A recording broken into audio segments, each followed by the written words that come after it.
I'm Dr. Tyson Morostica. And I'm Dr. Derek Moore, and we are your sports quacks.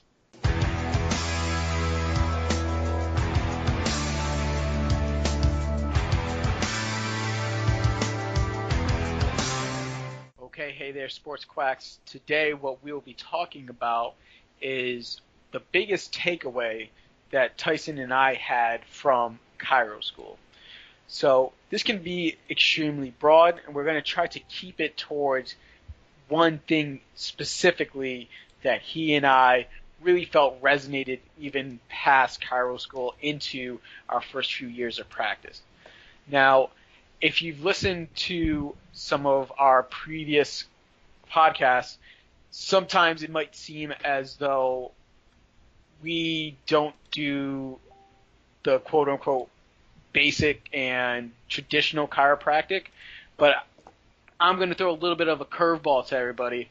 I think honestly, the biggest thing that I took away from Chiro School was how to properly adjust. And I think for better or for worse, when it comes to manipulating joints, that's what you get paid for. That's what patients come in to see you for. And I know many people, when we go into to the classroom, who struggled with adjusting patients, and when we went into the residency programs and the internships, continued to struggle adjusting patients, and that creates problems when you enter your field, because many times patients aren't necessarily educated on what proper manipulation requires, and they just want to hear a pop. Mm-hmm. And if you can't get a cavitation, for once again, for better or for worse, a lot of times patients who've had previous chiropractic think that you quote unquote didn't get it. So sure. It doesn't mean anything. And everybody on the side of chiropractic really kind of knows that. And you can talk to your traditional chiropractor who says, oh no, it means something. It's just like, then why do you use the activator? If the cavitation means right. Then why are you activating? Or why are you doing Thompson? Or why are you doing network chiropractic? So we all know that the cavitation doesn't necessarily mean anything, but the patient has been programmed to think that the cavitation means something. And if you don't know how to manipulate and put yourself in a good position to manipulate on a constant basis without beating yourself up, I think that presents a lot of problems outside of Chiro School, not just with your grading process. So, Tice, I'm going with adjusting being one of the primary things that I took out of Chiro School. What would you say was your biggest takeaway? You know what? That's actually, the point you made there is actually a really good one about being able to adjust. And I actually wasn't thinking that direction, and you kind of changed my mind there. But what I was thinking was diagnosis skills. So okay. Being able to understand situations, because patients present differently. And I think you have to be able to think quickly on your feet, and you can't get caught up in the BS of trying to come up with necessarily a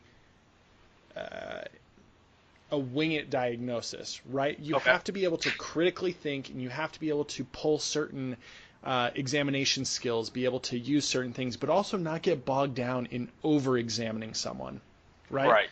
So I see one thing that really helped me was understanding diagnostic algorithms and being able to differentiate between muscular pain, discogenic pain, neurological pain syndromes, and that was, to me, that was a crazy thing. And I'm so sorry, everyone. I'm sure you can hear my computer beeping at you. People are talking to me about fantasy football trades, and I promise you I'm setting it aside right now, and I'm focusing on the podcast. But I need to figure out how to mute it. So here's the thing. When I get back to it, the biggest thing is when somebody walks in the door, from the get-go, can you ask them the right questions? Can you put the right information? Can you educate them quickly and give them the information that they need to mentally help that? Number one, will get them to trust you. If patients don't trust you and they think you're scamming them, guess what? They're going to think that throughout your entire treatment plan, whether they get better or not. It's weird, but they will. And so, and sorry to cut you off, but yeah. on top of that too, when we're talking about that diagnosis and that proper exam, sometimes, especially for the younger docs, you run into already that issue of that mistrust. They go in and they expecting a 50-year-old man come out and say, "Hey, I'm Dr. So-and-so," and then they see a young 30-year-old coming out, and immediately they're just like, "Okay, does this person know what's going on with me?" So, like you said, asking those right questions and leading them down that path of them really starting to trust you by just giving them a proper type of examination can really be an effective selling point. Mm-hmm. It's just more so of like, hey, listen, I understand you may be a little bit weary of coming into a new chiropractor, and on top of that, a young chiropractor, but this is what we can actually provide you versus just asking you, versus just putting you up and then looking at different color mappings on just with the thermography. Yeah. We're going to ask you questions. We're going to see what's going on, and then we're going to treat you versus doing some odd objective, well, what some chiros may see as an objective data, but really hasn't shown to prove anything when it comes to diagnosis or prevention of anything. Yeah. So one thing, I've never, to be honest, I've never really understood those, and I think the reason why we have those is because a lot of chiropractors they feel like they need proof, right? Right. And they feel like they need proof, and the reason why they feel like they need proof is because they don't do outcome measures. Right. And it's like you want something to give you the feedback. I want the light to flash green saying that I did the right thing, or I released nerve tension. And to be honest, I don't know really how those work at all. But I feel like they work the same as the dude who spun the sand on top of the drum on above people, and said that it spun the different direction. Like, I feel like it works the same way. It's probably the same technology. It probably is. Like, who knows? I was watching this thing the other day about how like the greatest scammers of all time, and two, it was fantastic, right? Because these two physicians back in the day, way back, they built a machine that would if you would do like a blood test, they do like a drop of blood on a piece of paper and you smear it in and then you insert it in the machine, it will diagnose you. It'll literally give you a diagnosis of what your diseases are. And they scammed people out of tons and tons of money. And the cops came in, got the machine, opened it up, and literally the machine had cords. It was two readers and then cords that attached the two readers, and that was it. Like they're dials. Like they were dials. Like, who knows? But that's what some of those techniques feel like. And when honestly, like, you literally just need outcome measures. If a patient comes in and you're like, look, your functional assessment tells me that, your functional outcome tells me that you are, your oswestry is a 72%, right? And my goal is to get you to a 25 in 3 weeks. Well, guess what? I can retest. Like, there is objective evidence when I test you after 4 visits. We know, like, I can prove to you that what I'm doing works. So the whole idea of, let me get some direct evidence just doesn't sit well. Yeah, sometimes it gets skewed depending on not being confident, I think, in your diagnosis skills. Now, when you were mentioning just basically diagnosis and history taking, do you feel as though you got that from the actual, for anybody who doesn't know, we went to New York Chiropractic College and we had actually 2 courses called patient assessment. So now, do you feel as though you got those skills throughout patient assessment, or more so from the residencies and the time we spent within the clinic? Yeah, more so the residencies. But I did get some good information from those courses, but I felt like those courses were more directed towards save your butt and know how to find patients that are stroke risks, are Just don't other belong. Just don't belong in referrals. your office. Yeah, Right. exactly. People that are like are safety issues. Like, and you know what? I've used those skills. Like, I've had multiple patients who have come in and they're stroke risks. There are blood pressure is ridiculous. I've had patients who I have said I'm not touching you, and not because I think chiropractic adjustments will cause a stroke or will cause a problem, but that, look, I'm not going to be stupid. Like, I'm not going to, I'm going to treat you another way. Does that make sense? Like, Right. it sounds the same. You're looking at but- the risk reward. Yeah. And I yeah. think when it comes to at least our skill set, it's more so of, hey, are we going to do an adjustment today, or are we just going to possibly just do some ART passes on the joint capsule? Mm-hmm. Exactly. It's just more so. It's just a different thing. So when I tell patients, they come to me and they ask me, all right, can you work on me? I just don't like having my neck adjusted. That's not a big deal to me. That's not a deal breaker. I'm just like, okay, what don't you like about it? First, I always ask, because the biggest thing is figuring out what's the fear. Is the fear of an injury? Because that's still something that you should address, so that way they don't propagate that misinformation. Or is it just you just don't like it? And if you just don't like it, that's fine, because that's one part of patient-centered care, is also taking into what the patient wants. So if you only can adjust somebody, that's a problem for you. But if you have other techniques such as ART or some type of other manual therapy, you can easily just get around the manipulation by just doing something else. Mm-hmm. So understanding patient risks and then weighing risks, benefits, and taking into account patient preference, I think it allows for you to really, once again, become a more well-rounded practitioner, and the patients appreciate that more. Yeah, no, I'm definitely with you there. I was thinking when you said that, my where I learned a lot of the diagnosis stuff, I learned a lot of that in clinic, and I learned a lot of that actually in the VA, from a VA rotation. Even though you still have to follow some pretty standard guidelines, I really felt like it gave me an opportunity to it really gave me the opportunity to kind of experiment a little bit, especially with understanding musculoskeletal injuries. I think the diagnosis of musculoskeletal injuries is a really fine technique that you learn from a combination of experience, combining a couple of different techniques, diagnostics. I mean, finding, because a couple of different programs have different diagnostic algorithms, and I'll say, like, I blend a couple of different ideas when it comes to that. And the other thing too is that, like, you just have to be a critical thinker too. Like, you can't get sucked into stupid stuff. It's just, I don't know. So yeah, one thing, the other thing too that I really wanted to kind of touch on, that to me, learning, coming out of school, was I really felt like I really needed to focus on my anatomy.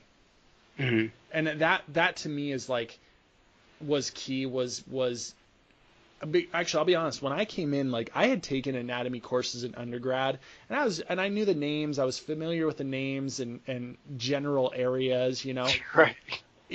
And I had done really well in anatomy courses.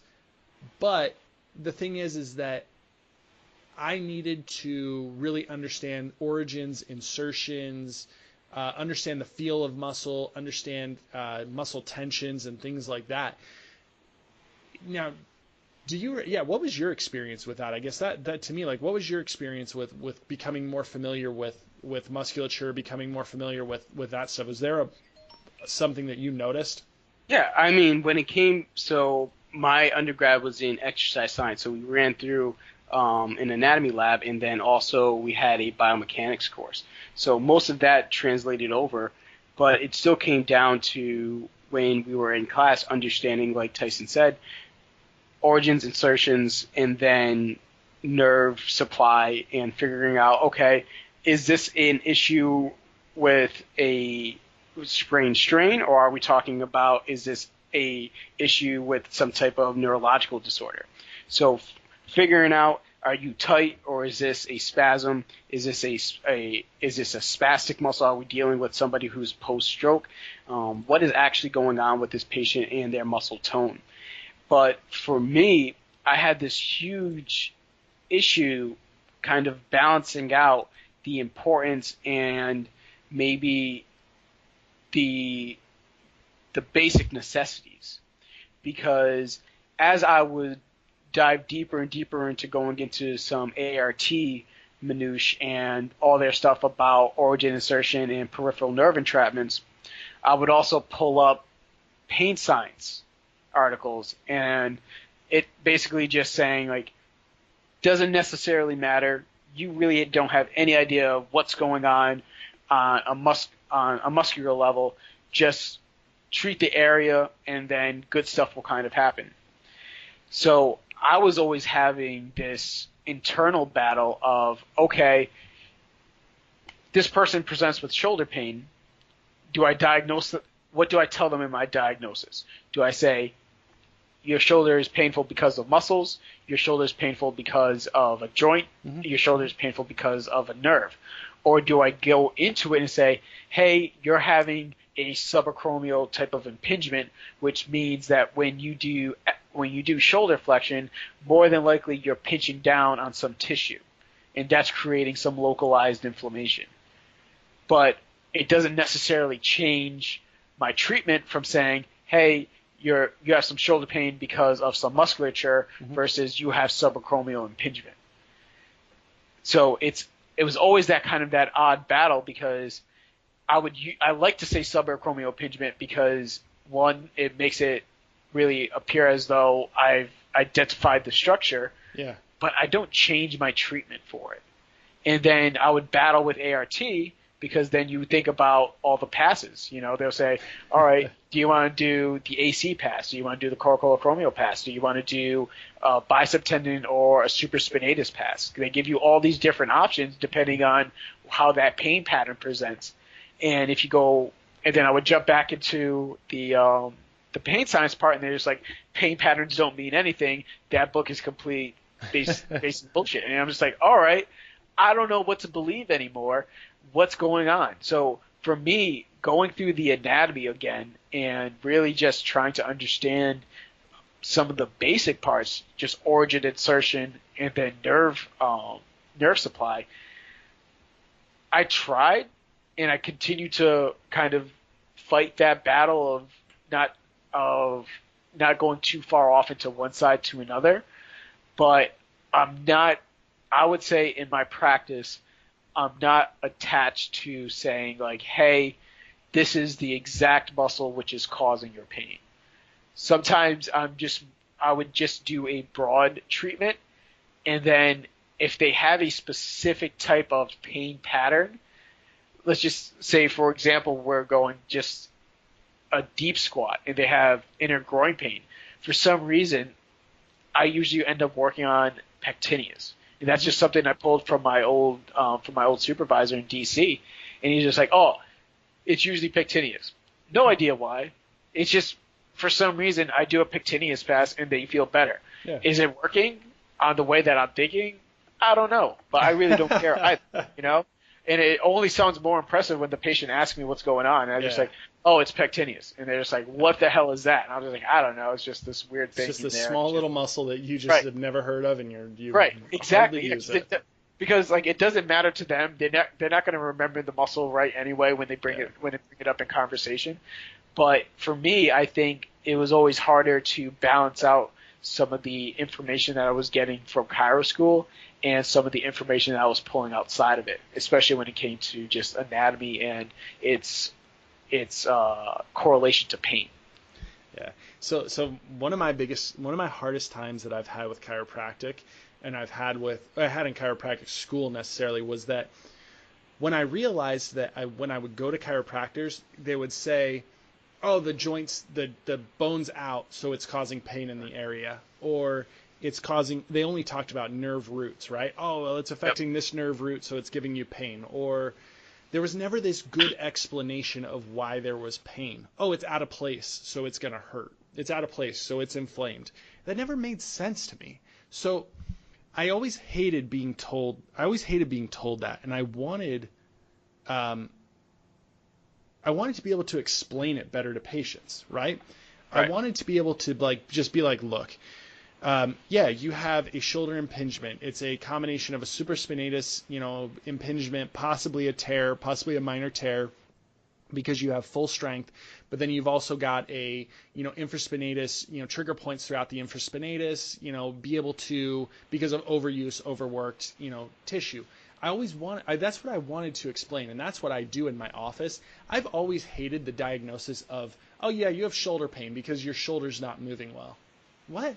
That doesn't mean crap. And I know you're supposed to dumb it down. I hate to say that, Yeah. I hate to say it that way because you're told not to say it that way, because you're not talking down to people.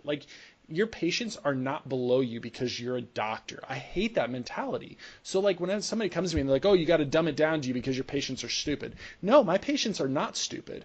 They're not stupid people. They're educated in something different than me. That doesn't make them stupid. That doesn't make them dumb.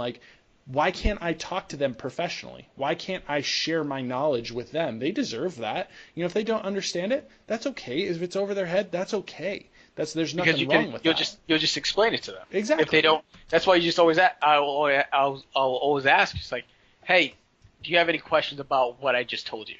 Does that make sense to you? Is there something else that you want to go over when it comes to what's going on with you?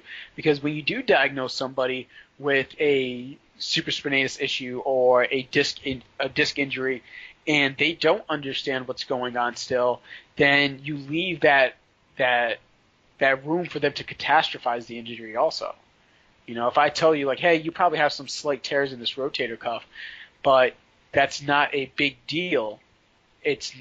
We can just rehab it and it'll pretty much go away, versus just saying, hey, you have some tears in your rotator cuff. And you just end the conversation there as their diagnosis. They can easily just start applying that for every time they have shoulder pain. But if you do a good workup and you say hey, listen, this you have a strain of the rotator cuff. Most possibly there's probably some tears in there. We can easily rehab it. It's not that big of a deal. Let's just go on working on position and working on loading the tissue properly. Many patients are fine with that. They understand what's going on. They understand that it's, in the grand scheme of things, it's not that big of an issue. And you didn't dumb it down to a point where they're thinking where they're just still unsure of what the hell is going on. Mm-hmm. Yeah, and it gives them, to me, I like giving them some bits and pieces of information and saying, if you don't trust me, go look it up. If you haven't seen it, go look it up. Right. I'll write it down for you. I will say, I am that confident with soft tissue diagnosis, and I took this away from school, is that, and I probably didn't learn it from school necessarily, but I studied it a ton while I was in school. My soft tissue diagnosis is on point. Right. You can take it to the bank. I'm totally comfortable with putting myself out on the line about soft tissue. Now, when it comes to joint issue, joint issues, deeper than, I don't know. I mean, I'm good at calling arthritic issues, but when it comes to some joint stuff, when it comes to some capsular stuff, well, no, actually, I'm pretty good at that. Sorry, yeah, no, I'm pretty good at that. Never mind. When it comes to more internal stuff, yeah, I struggle with that stuff. But I will say, if you're going to really learn something, learn to soft tissue diagnose, because if you can do that, man, you're golden. You'll blow people's mind with some of the stuff that you do. It'll be really cool. And here's the other thing too. I also learned that soft tissue techniques are all good. But the problem is you have to know how to execute them. By saying you do soft tissue and taking a Theragun and laying someone face down on the table and just blasting the crap out of their rotator cuff, that's not it.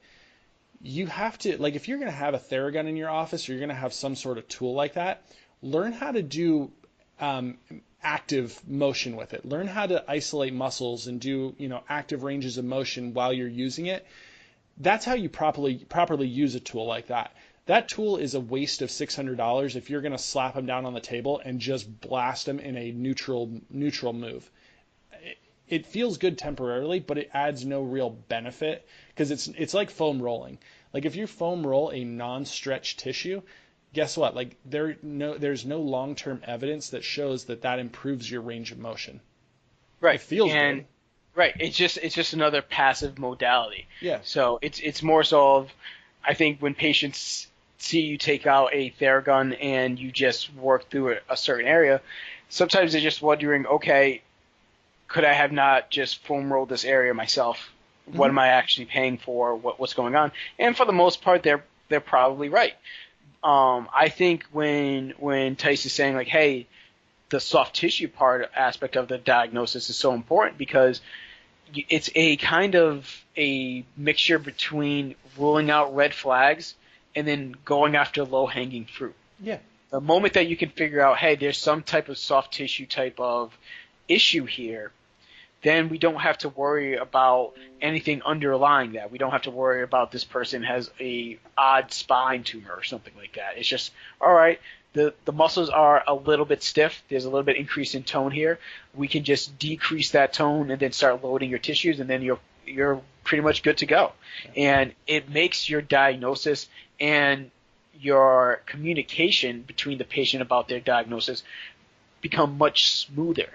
Now, my biggest issue sometimes with, I think with the ART type of diagnoses is sometimes I think we try to make it much more complicated than it has to be.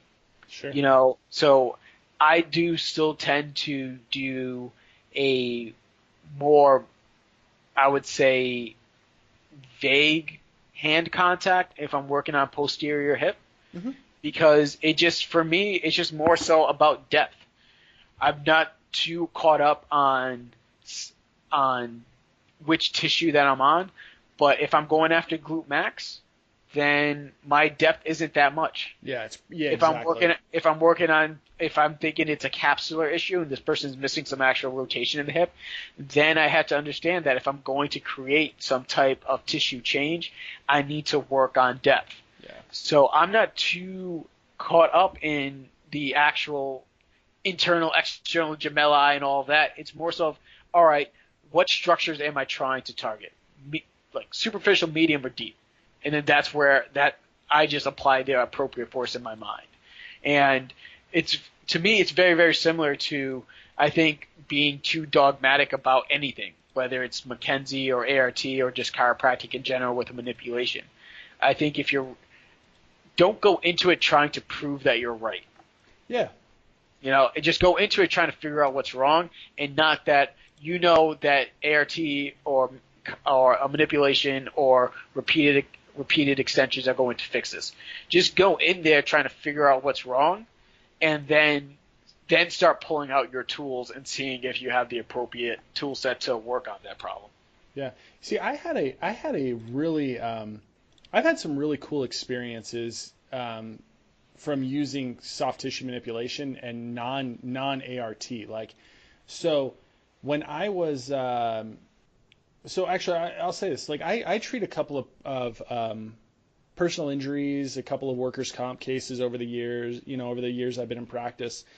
And one thing I've learned is that really, the biggest thing we do is we adjust, right? Derek talked about that earlier. We adjust, and that's what instills patient confidence in you. But I've had multiple times where patients come in and they are so spastic that you can't manipulate the joint. So there's always this battle in chiropractic that, is it the joint that causes spastic muscles, or is it spastic muscles that causes joint immobility, right? Right. And the biggest thing, the reality is spastic muscle causes joint immobility, right? So joints don't move because muscles are spastic, right? So one thing I learned is that I would do a lot of ART passes, or I would do a lot of Theragun work, or I would do a lot of soft tissue manipulation, and initially when I saw patients, and then I would lightly try and adjust them, right? No, and I usually never got like a cavitation, right? I never got that release. You never felt that joint open. Not that the cavitation's everything, but one thing a cavitation does confirm is that the joint did move, right? Mm-hmm. If you hear it, you know the joint moved. Now, I'm not saying that the joint doesn't move if you don't hear it. It's just a confirmation, right? So if I found that with patients that are really spastic, if I do the soft tissue manipulation and then I do it for 3 or 4 visits, I will get that confirmation, that joint mobility, and then I know that I'm doing the right things. If that makes sense, like that's something that I've really learned that I felt like I needed to learn in school. Like I felt like in school I always had that fear that like, oh, if the joint doesn't cavitate, then I'm a terrible chiropractor. Right. I don't know. That was a long way of explaining that. No, but you're absolutely right. And I think we've learned on top of just our soft tissue skills that it makes the adjustments and the manipulations go by so much easier. And just working on that tone before just trying to blast through some of that tension, because we've been in that situation where we've had some soft tissue injuries and we've had an intern or another chiro try to adjust through that, and it just doesn't feel good. Not like they're doing damage, but it just doesn't. There's ways to improve patient comfort, and I think by diagnosing properly that there's a musculoskeletal issue and working on the tissue before doing the adjustment, you just improve patient comfort, and that just helps overall with the dynamic of your office. Mm-hmm. If the patients are comfortable, your patients are more likely to come in. They're more likely to keep on paying you money for treating them. And sure. It's a win-win situation for everybody. Yeah. So what I encourage everybody to do is take a listen to this podcast and then also drop in a few comments on what you think was one of your biggest takeaways from chiropractic school. Was it something very similar to us when it came to the actual adjusting techniques, the actual patient assessment and diagnosis, or did you find something else more important to you, whether it was you actually thought that the philosophy was the biggest part for it, or was it the neuro part and then it ended up leading you into doing something more neuro-based, whether it was like the Carrick Institute or something like that? Let us know what really spoke to you, especially as a new grad, and then we can have a discussion on, all right, was it possibly an institutional thing? Is it the way that we were taught that versus how you were taught? And then we can have an open discussion on really kind of improving our new incoming chiropractors, basically their experience when they get into chiro school. Because I know for me going into chiro school, it was a little bit uneasy understanding what was going on. And I think just being able to speak to some of you guys about what's actually happening after school will help these new students feel comfortable in school. Other than that, follow us on Facebook, follow us on Instagram, Twitter, listen to the podcast, like the podcast, and we'll talk to you at another time. Have a good night, guys.